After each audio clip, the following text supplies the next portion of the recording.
అతని సంతకం రైతు బతుకును మార్చింది. అతని సంతకం బడుగు జీవుల కడుపు నింపింది. అతని సంతకం పేదవారికి పెద్ద చదువు అందించింది.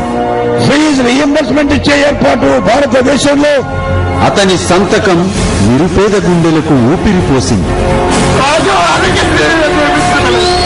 అతని సంతకం గూడు లేని వారికి నీడనిచ్చింది.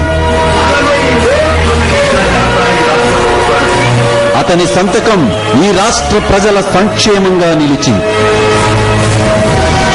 ఆ ప్రజలంతా ఇప్పుడు ఒక సంతకమవుతున్నారు. ఆ మహానేత ఆశయాల వారసుడి కోసం ఉద్యమిస్తున్నారు. కుట్రల సంఖ్యలు తెంచాలంటూ నినదిస్తున్నారు. జగన్ కోసం జనకోటి సంతకం.